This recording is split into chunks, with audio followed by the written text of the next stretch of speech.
Assalamualaikum warahmatullahi wabarakatuh. Selamat pagi kepada Kak Alfiatul Alfida, SPD, selaku narasumber tokoh inspiring person pada kesempatan kali ini. Perkenalkan, saya Afia Fatmalia, mahasiswa program studi Pendidikan Bahasa dan Sastra Indonesia, Fakultas Bahasa dan Seni dari Universitas Negeri Yogyakarta. Selanjutnya, saya persilakan kepada Kak Alfi untuk memperkenalkan diri. Oke, Assalamualaikum warahmatullahi wabarakatuh, Afria. Selamat pagi. Perkenalkan, nama saya Alfiatul Afidah. Nah, biasanya teman-teman nih panggil saya itu Alfi, atau biasanya kalau teman-teman public speaking di kampus saya itu panggilnya Kak Alfi gitu. Nah, kalau saya sendiri, saya alhamdulillah baru saja menyelesaikan studi saya sebagai sarjana pendidikan bahasa Arab di kampus Institut Agama Islam Negeri Ponorogo, seperti itu. Nah, terus kenapa sih saya itu ingin mengambil jurusan pendidikan, apalagi dalam dunia pendidikan bahasa Arab, karena memang passion saya itu di dunia pendidikan. Saya senang sekali mengajar anak-anak, apalagi terutama anak-anak sekolah ya, seperti rata-rata seperti anak sekolah menengah pertama dan anak sekolah menengah ke atas, seperti itu.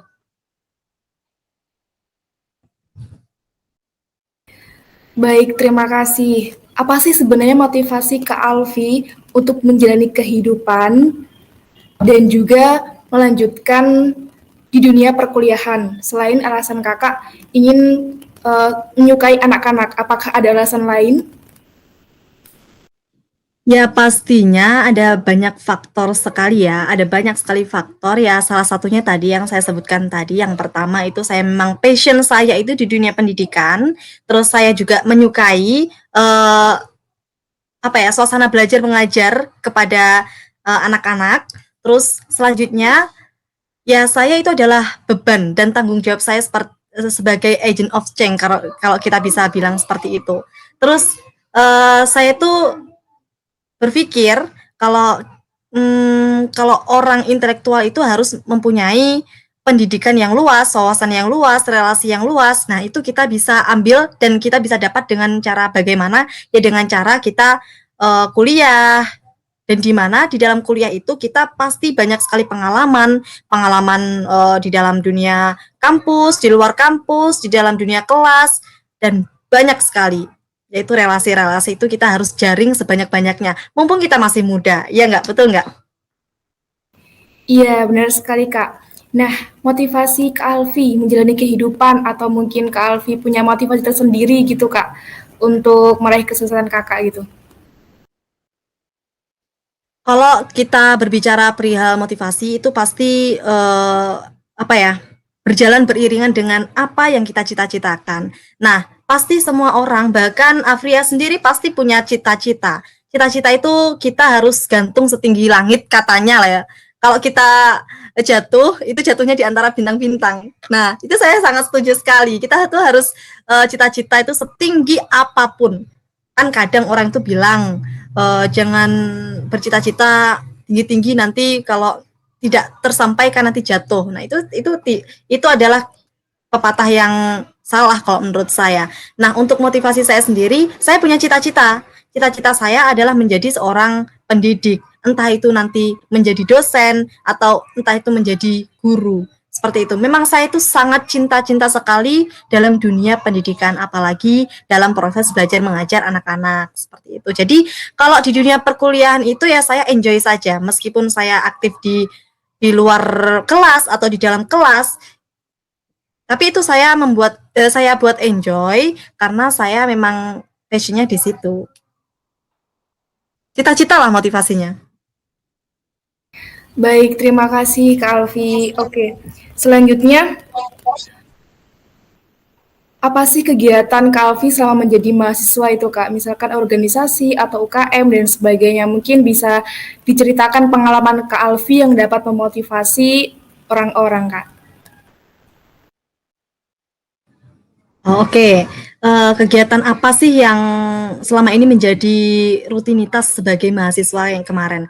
Kalau kemarin itu, di samping saya itu aktif di dunia kelas, saya juga mengharuskan diri saya sendiri, bukan apa ya, bukan sebuah kewajiban, tetapi saya mengharuskan diri saya sendiri kalau saya harus menjadi mahasiswa aktivis. Aktivis dalam artian ya aktif di dalam kelas, juga aktif di luar kelas, bahkan aktif di luar kampus, intra, ekstra, dan di dalam kelas.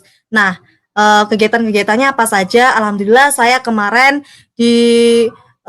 beri tanggung jawab untuk menjadi Ketua Umum Himpunan Mahasiswa Jurusan Pendidikan Bahasa Arab IAIN Ponorogo, dan juga saya aktif di UKM UKI Ulinuha sebagai divisi dakwah, yang mana itu biasanya mendelegasikan dan membimbing dan melatih dan membina adik-adik public speaking UKM UKI untuk mengikuti perlombaan, untuk melatih mereka seperti itu. Nah, selain itu saya juga cukup aktif lah, bukan aktif sekali ya, cukup aktif di organisasi Pergerakan Mahasiswa Islam Indonesia selama berapa semester ya kemarin ya. Ya cukup aktif lah bisa dibilang. Saya sebagai kaderisasi di PMII IAIN Ponorogo. Nah, selain itu saya juga berkecimpung di dunia ITLA. ITLA itu kayak organisasi bahasa Arab se-Asia Tenggara itu. Terus selain itu di luar kampus atau di dunia luar kampus itu saya mengikuti IYTP, International Youth Teaching Program. Kemarin saya ikut di program Kementerian Olahraga yang mana itu mendelegasikan putra-putri bangsa untuk menjadi pengajar muda di Klang, Malaysia. Seperti itu. Baik, terima kasih Kak. Banyak sekali ya ternyata Kak Alfi ini cukup aktif ya. Nah, selanjutnya nih Kak, kan ada banyak banget ya Kak tadi ya pengalaman Kak Alfi seputar organisasi UKM dan sebagainya. Dari semua itu pasti adalah yang berkesan atau cerita yang berkesan bagi Kakak itu. Apa sih Kak yang membekas dan berkesan bagi kehidupan Kakak dari pengalaman yang udah Kak Alfi dapatkan? Atau mungkin ada kalau ditanyai pengalaman yang berkesan, kalau ditanyai pengalaman yang berkesan itu pasti semua berkesan. Semua itu pasti kita bisa ambil hikmahnya, pengalamannya, pelajarannya, kita bisa membangun relasi itu pasti banyak sekali berkesannya. Tapi yang pertama itu saya paling berkesan saat saya itu menjabat sebagai Ketua Umum Himpunan Mahasiswa Jurusan ya.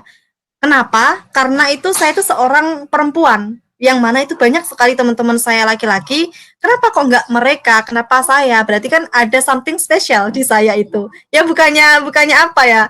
Ya memang kenyataannya seperti itu. Nah, kalau di HMJ sendiri berkesan karena apa? Ya karena itu pengalaman pertama saya menjadi pemimpin, bukan menjadi anggota. Bagaimana saya memanage teman-teman, apalagi itu satu angkatan jurusan pendidikan bahasa Arab, itu bagaimana, itu sangat berdarah-darah sekali itu kemarin, dan itu sangat berkesan bagi saya. Nah, selain itu pengalaman berkesan bagi saya saat jadi mahasiswa itu saya dianugerahi dan diberi kesempatan untuk menjadi pengajar muda di Klang, Malaysia pada tahun 2018. Kala itu saya masih semester 2. Jadi masih lucu-lucunya, imut-imutnya. Dan itu, Afria, saya nyari kegiatan sendiri. Maksudnya nyari kegiatan volunteer itu, pengajar muda itu sendiri, pribadi, bukan dari kampus. Jadi saya ingin berkembang. Saya ingin berkembang bagaimana saya mengembangkan kapasitas building, bagaimana saya itu bisa mengepakkan sayap tidak hanya di Ponorogo saja, tidak hanya di Madiun saja, bahkan alhamdulillah di luar negeri. Dan alhamdulillah saya lolos menjadi delegasi fully funded atau gratis, dan itu satu Indonesia itu diambil 13 orang saja kemarin. Seperti itu. Baik, terima kasih Kak. Nah, itu kan saya tertarik nih Kak yang Kak Alfi bilang pernah mengajar di luar negeri ya Kak, di Klang, Malaysia. Nah, apa sih Kak, mungkin Kak Alfi bisa berbagi nih informasi atau tes-tes atau mungkin yang pernah dilalui Kak Alfi untuk bisa lolos kan diambil 13 saja ya Kak itu. Nah, itu nanti terus kegiatan Kak Alfi di sana tuh ngapain aja? Apakah hanya mengajar atau di sana Kak Alfi juga mendapatkan pengajaran misalkan dari dosen sana atau dan sebagainya? Apakah itu bekerja sama dengan universitas di sana atau bagaimana Kak? Mungkin bisa diceritakan. Oke, untuk pengalaman dan bagaimana saya lolos itu pasti banyak sekali perjalanan dan pasti banyak sekali cerita. Nah, untuk singkatnya, saya kan kuliah yang di mana kampus saya itu bukan kampus yang terlalu apa ya, punya MOU yang banyak di lembaga-lembaga internasional. Saya menyadari itu. Nah, karena saya tahu diri, kampus saya itu mungkin bahkan tidak mungkin untuk menelurkan mahasiswa-mahasiswa atau memberangkatkan mahasiswa di luar negeri. Saya punya inisiatif sendiri untuk mencari informasi volunteer yang mana program volunteer itu juga sesuai dengan bidang saya, yaitu bidang pendidikan atau tarbiyah, pengajaran, pendidik untuk mendidik anak bangsa. Nah, pada saat itu saya mencari-cari, pokoknya update. Teman-teman, ini tips dan triknya. Yaitu yang pertama, kita harus update. Meskipun kampus kita itu tidak ada MOU atau tidak ada kegiatan semacam itu, kita harus update sendiri. Kita harus cari tahu informasi itu sendiri. Nah, kalau langkah pertama kita sudah tahu, kita sudah ada nih lembaga-lembaga ini. Nah, kita harus sesuaikan apa yang kita butuhkan. Kalau kita umpamanya kuliah di dunia pendidikan atau fakultas tarbiyah, fakultas pengajaran seperti itu, ya kita harus cari program-program mengajar. Seperti saya kemarin, pengajar muda di Klang Malaysia, yang mana itu saya mengajar anak-anak TKI Klang Malaysia di sana. Itu anak-anak SD, SD, MTS dan MA kalau kemarin itu. Tapi saya bagiannya di SD. Seperti itu. Nah, setelah itu sesuai dengan apa passion kita, dengan apa jurusan kita, nah, kita harus selektif mencari dan menyeleksi apa ya? Persyaratannya apa sih? Biasanya persyaratannya itu membuat esai. Kalau kemarin saya itu membuat esai 3 esai, terus persyaratan administrasi. Setelah itu tahap kedua itu wawancara, dan setelah tahap wawancara itu baru tahap pengumuman. Nah, untuk membuat esainya sendiri, teman-teman jangan loko-loko hanya membuat esai. Kalau kemarin, saya tips dan triknya adalah ketika saya membuat esai, saya berdiskusi kepada teman-teman saya yang pengalamannya jauh lebih tinggi daripada saya, jauh lebih banyak daripada saya. Kalau kemarin saya itu berdiskusi tentang teman saya, anak hubungan internasional di Unida. Dia juga sekarang aktif di politik, dia juga aktif di jadi pokoknya aktif di politik lah dia. Dia banyak sekali wawasannya, luas sekali wawasannya. Nah, saya dikasih kunci-kuncinya. Kunci di sini dalam artian inti dari pertanyaan itu bagaimana untuk menjawabnya, seperti itu. Nah, selain itu saya juga tanya kepada teman saya yang juga volunteer, bukan volunteer ya, tapi pertukaran pelajar di Thailand kemarin. Di Thailand, bagaimana sih tips dan triknya lolos? Bagaimana sih caranya bikin esai biar menarik tuh bagaimana? Oh, begini loh, begini. Nah, kalau kita sudah rangkum dari berbagai sumber yang berkualitas pastinya, jangan lupa untuk menaruh ide gagasan kita juga di situ. Nah, setelah itu kita buat esai itu sedemikian baik, sedemikian bagus, lalu kita isi persyaratan administrasi lainnya. Nah, jangan lupa teman-teman, kalau biasanya nih persyaratan untuk menjadi volunteer atau apapun, beasiswa apapun, atau melamar pekerjaan, jangan lupa untuk mendesain kurikulum vitae. Kurikulum vitae itu sangat-sangat simpel, bukan sangat-sangat sepele. Tetapi kalau kurikulum vitae kita itu berbeda dari yang lain, itu pasti HRD atau panitia yang menyeleksi itu pun juga mempunyai ketertarikan sendiri untuk melihat kurikulum vitae kita sendiri. Nah, kalau kemarin kurikulum vitae saya desain sendiri dengan desain semenarik mungkin, tapi juga jangan terlalu mencolok, jangan terlalu berlebihan. Karena sesuatu yang berlebihan itu pasti tidak baik, seperti itu.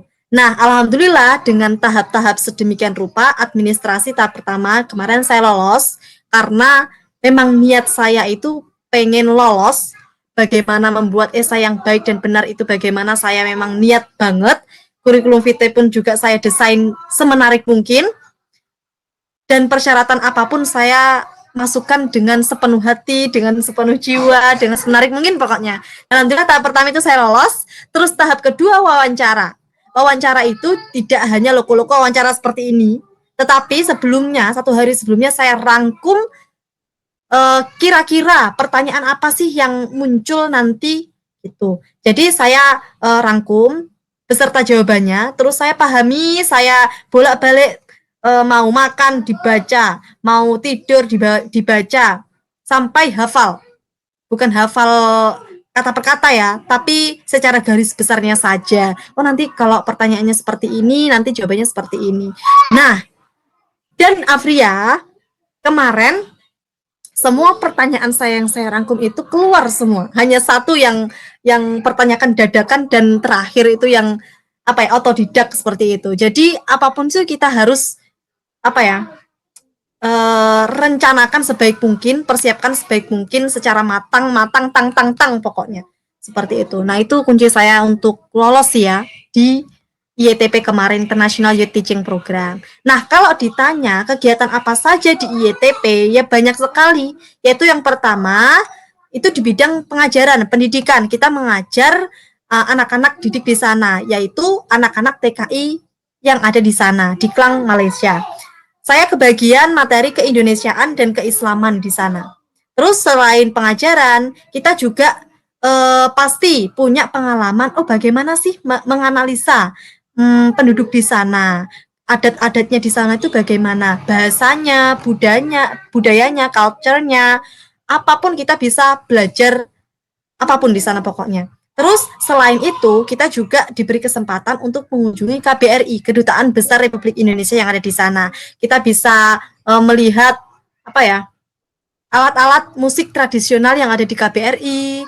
Kita juga dikasih tahu penjelasan sejarahnya KBRI Malaysia Indonesia itu bagaimana. Terus kita juga dikasih tahu sejarahnya Indonesia, perkampungan Indonesia di Malaysia seperti itu. Ya kurang lebih seperti itulah. Baik, terima kasih Kak Alfi, menarik sekali ya. Nah, tadi yang saya dapat nih Kak, berarti Kak Alfi ini kan pernah membuat esai ya Kak, berarti juga mengadakan sebuah karya sastra Indonesia. Nah, yang akan saya tanyakan, Kak Alfi ini membuat esai itu karena memang Kak Alfi dalam garis besar ingin memenuhi persyaratan, atau sebenarnya Kak Alfi sendiri pun juga memiliki passion ataupun kesukaan terhadap dunia sastra, atau bagaimana ya Kak? Apakah Kak Alfi hanya sastra Arab atau berkaitan dengan Arab, atau mungkin juga memiliki ketertarikan dengan sastra Indonesia gitu Kak? Kalau misalkan ada nih, Kak Alfi pernah menghasilkan karya atau mungkin sebuah buku yang diterbitkan, atau mungkin bisa diceritakan Kak? Atau perlombaan dan sebagainya. Kalau ditanya masalah apa karya saya di dunia sastra, saya tuh dulu pernah mencintai dunia sastra, Afria. Saya tuh dulu pernah membuat sebuah apa ya, quotes seperti itu loh di Instagram. Terus saya punya akunnya sendiri. Tetapi semakin kesini itu passion saya itu tidak fokus ke situ, tapi fokus ke perlombaan. Terus fokus ke mengajar seperti itu. Kalau apa ya, untuk esai kemarin, pada saat itu kemarin dulu itu saya memang suka dunia sastra. Saya suka membuat cerita, cerpen. Di pondok juga saya juga sering membuat cerpen seperti itu.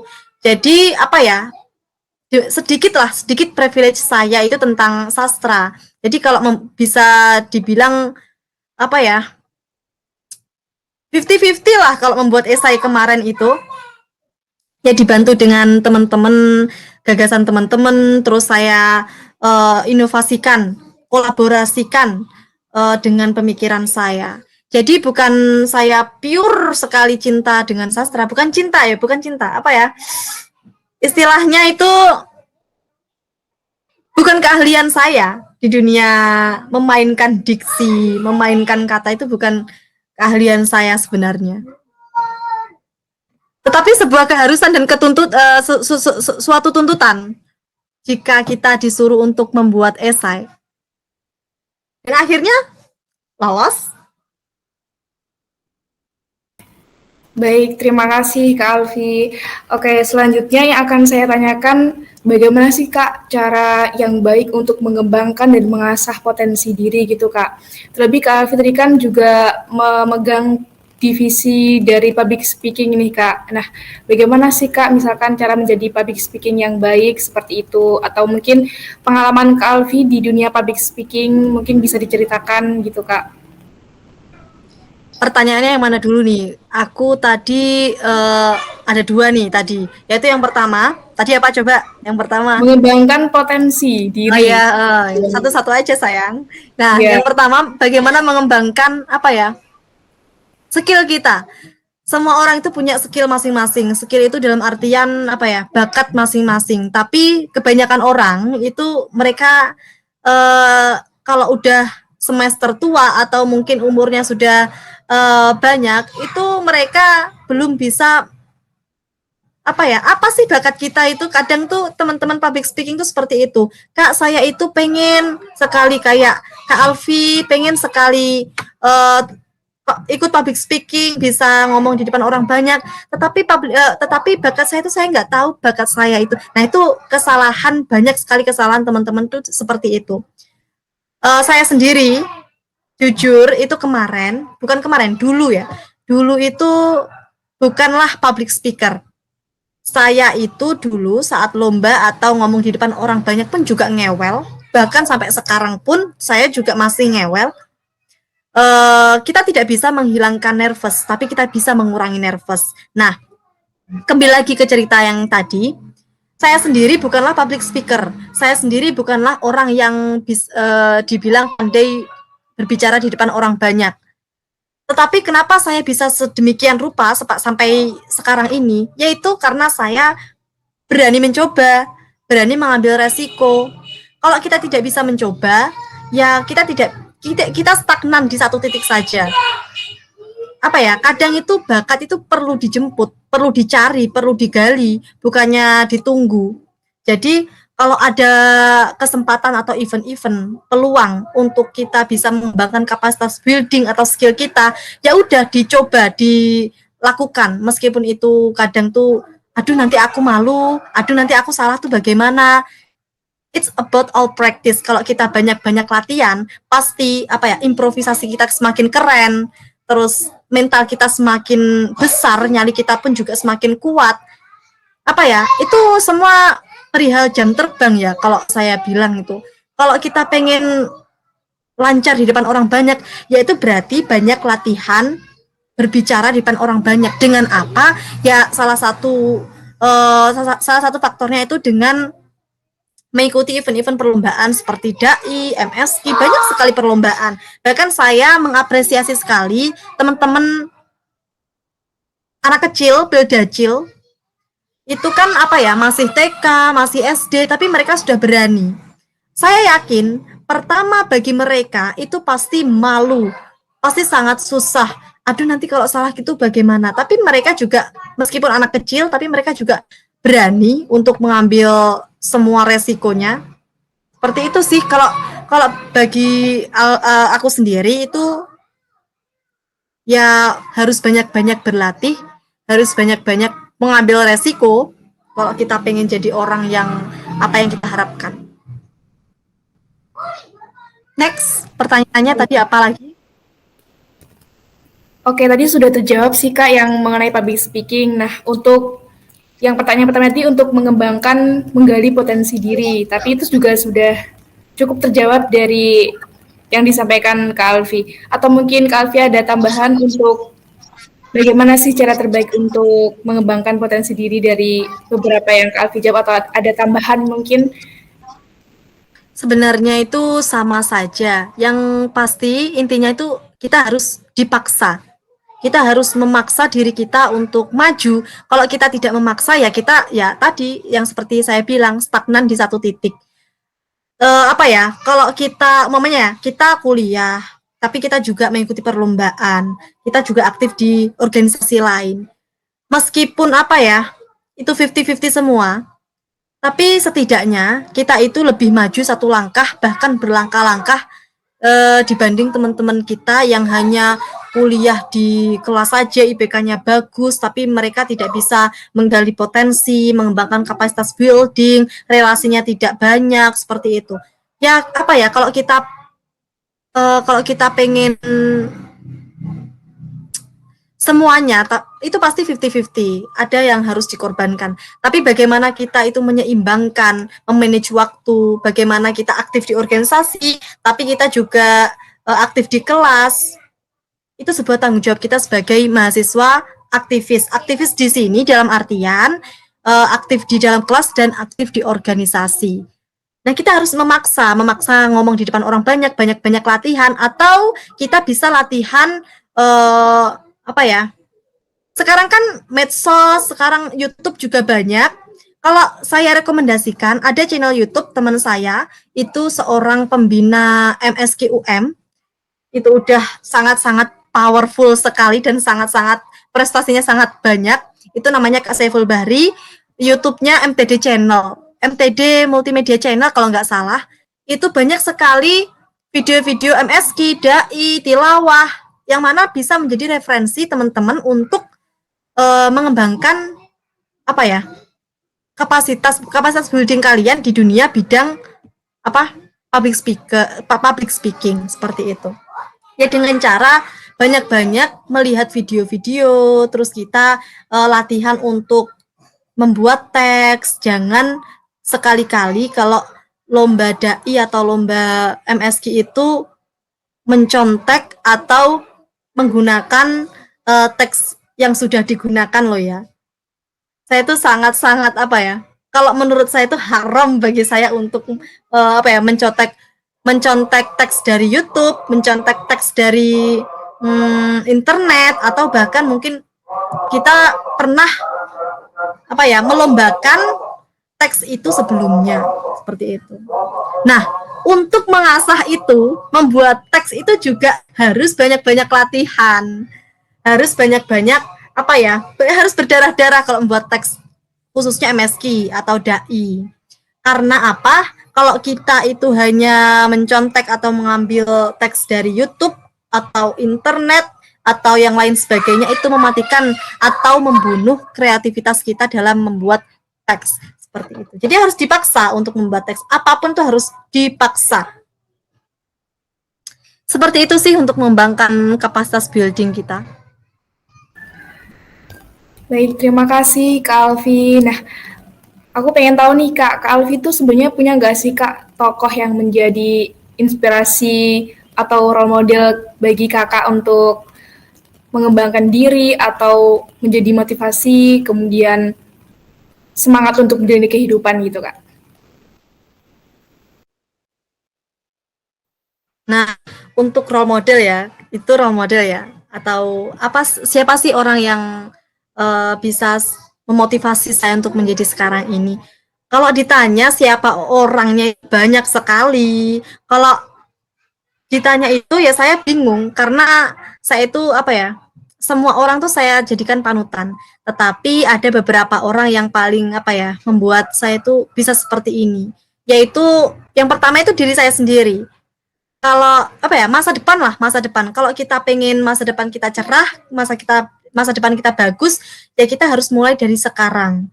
Kita jadi apa, itu prosesnya dari sekarang. Itu diri saya sendiri. Terus yang kedua, ada kakak kelas saya itu, dia juga teman saya lomba kemana-mana. Dia itu apa ya, yang pertama, dia tuh memotivasi saya untuk menjadi volunteer di luar negeri. Ya, tidak saya sebutkan lah namanya. Tetapi saya itu sangat termotivasi sama beliau, karena kenapa? Dia itu pintar, dia itu juga cantik, dia itu sederhana, dia itu aktif dimanapun. Pun dia juga apa ya, panutan saya, pedoman saya untuk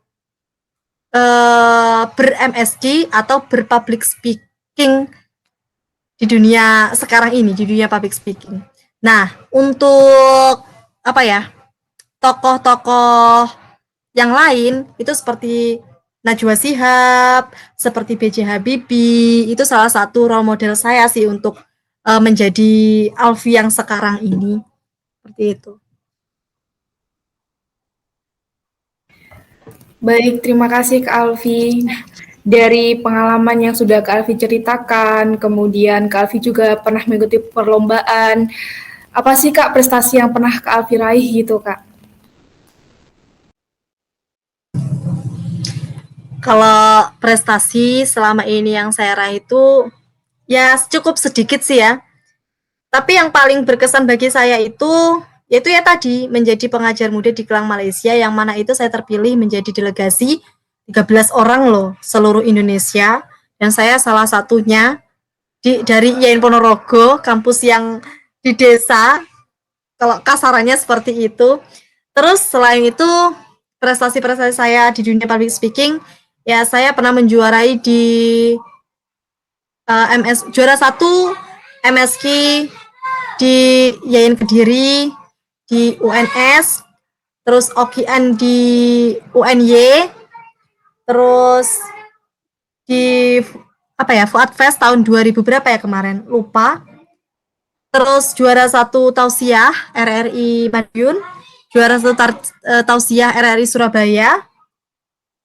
Ya lupa sih ya, masih ada beberapa, tapi saya lupa sebagian seperti itu.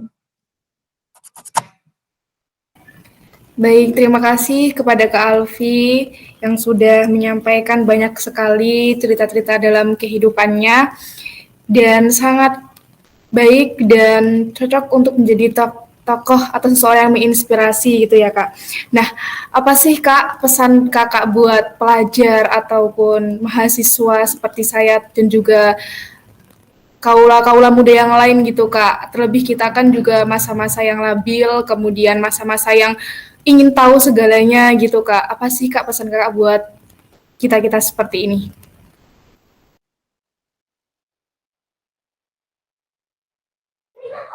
Kalau pesan-pesan untuk teman-teman mahasiswa, teman-teman yang bukan mahasiswa pun juga apa ya, kita harus pintar-pintar membaca peluang, kondisi, situasi, perkembangan zaman itu bagaimana. Kalau kita umpamanya ini contohnya masih masa pandemi, itu bagaimana sih kita mengembangkan kapasitas building kita di masa pandemi, yang mana itu kita tidak bisa kemana-mana, makan pun kadang tuh kita GoFood, kita kemana-mana, pokoknya serba ribet seperti ini. Ya kita harus baca-baca peluang. Seperti apa? Kalau saya sendiri, saya kan tipikal orang yang tidak mau berdiam diri gitu ya. Kalau saya kuliah, terus apa sih? Bagaimana kita untuk mengisi waktu luang saya? Yaitu dengan banyak-banyak membaca. Banyak-banyak membaca apapun. Bahwa itu pelajaran, sejarah, tentang entrepreneur, bisnis, terus tentang apapun pokoknya yang penting kita membaca minimal setengah jam lah dalam sehari. Seperti itu. Nah, selain itu, untuk mengembangkan kapasitas building kita bisa lah, seperti yang saya bilang tadi, kita bisa menonton video-video YouTube, konten-konten yang bermanfaat. Bagaimana sih tutorialnya? Cobanya contohkan tutorial untuk menjadikan suara itu lebih powerful, itu bagaimana? Suara perut itu bagaimana? Kita kan apa ya? Kalau luring luar jaringan itu kan kita bisa konsultasi ke pembina mungkin, atau mungkin orang yang di bidang itu. Tapi kalau sekarang di dunia pandemi itu bagaimana? Yaitu dengan cara melihat konten-konten di YouTube kalau ada seperti itu. Kita bisa mungkin kalau kita punya CP orang yang di bidang itu, ya jangan malu lah untuk bertanya, meskipun itu dalam dunia pandemi, masih pandemi seperti ini, seperti itu. Nah, selain itu, kalau waktu kalian itu masih senggang, pokoknya usahakan waktu kalian itu jangan senggang sepeser pun, sedetik pun. Kalau saya itu juga menekuni bisnis. Apapun bisnis itu saya coba. Bisnis masker. Saya itu ya teman-teman, dari SD itu sudah jualan kerupuk, jualan jajanan pasar seperti itu, dan saya tidak malu, bahkan saya bangga dengan itu semua. Karena apa? Ya mungkin salah satu faktor pengasah mental saya itu di dunia bisnis juga. untuk bagaimana sih caranya biar nggak malu, bagaimana sih caranya kita mempromosikan produk kita ke teman-teman kita itu bagaimana caption kita tuh semenarik mungkin biar pembeli itu datang atau pembeli itu tertarik untuk membeli produk kita. Nah, itu ada tips dan triknya teman-teman. Saya MTS SMP juga saya jualan getuk lindri kalau Afria tahu. Terus saya juga jualan kerupuk, jualan apapun. Terus lulus dari saya jualan masker kala itu. Nah, pada kala itu masker kain saat saya lulus itu belum setenar sekarang. Di Madiun, bahkan di Jawa Timur tuh belum ada yang namanya masker kain. Ya masker kain tuh loh, kamu tahu kan? Seperti itu. Tapi saya udah jualan masker kain dan itu sangat-sangat laris sekali pada saat itu. Nah, pada masa pandemi ini saya membaca peluang. Berarti usaha masker ini harus semakin dikembangkan karena orang-orang membutuhkan masker. Dan alhamdulillah pada masa pandemi kemarin saya memproduksi sendiri, bukan saya mengambil dari pabrik lagi, tapi saya memproduksi sendiri, memperkerjakan 5 penjahit, saya beli kain sendiri, beli benang sendiri, beli apapun sendiri, saya mondar-mandir ke sana ke sini sendiri. Dan memproduksi kurang lebih 5.000 masker kemarin dan terjual habis, sold out seperti itu. Nah, itu sebuah kebanggaan bagi saya. Jadi pesan saya kepada kaula muda itu apapun itu lakukanlah. Bisnis oke. Lomba oke. IPK bagus, tugas bagus, aktif di dalam kelas, di luar kelas juga oke. Jadi paket komplit lah kalau kita bilang. Manfaatkan apapun selagi itu positif, selagi itu bisa bermanfaat bagi kalian ya lakukan. Panjang ya. Baik, terima kasih kepada Kak Alfi, nggak apa-apa Kak. Oke, tadi sudah kita berakhir pada wawancara ya Kak ya. Mungkin Kak Alfi ada tambahan yang disampaikan sebelum saya tutup atau sudah? Ada sedikit sih kata-kata manjada wajada itu benar adanya.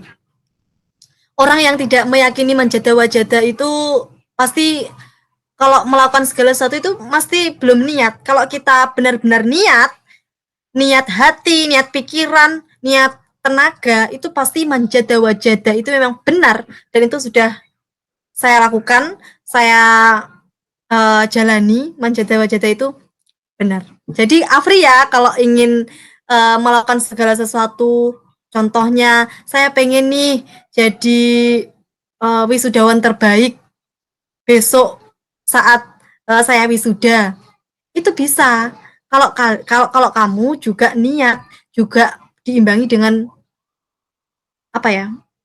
usaha dan ikhtiar lah kalau kita bilang seperti itu. Udah itu aja. Baik, terima kasih kepada Kak Alfi yang sudah meluangkan kesempatan dan waktunya untuk wawancara kali ini. Saya pribadi mohon maaf apabila ada tutur kata yang kurang berkenan di hati. Terima kasih. Wassalamualaikum warahmatullahi wabarakatuh. Waalaikumsalam warahmatullahi wabarakatuh. Terima kasih ya. Iya, Kak, sama-sama.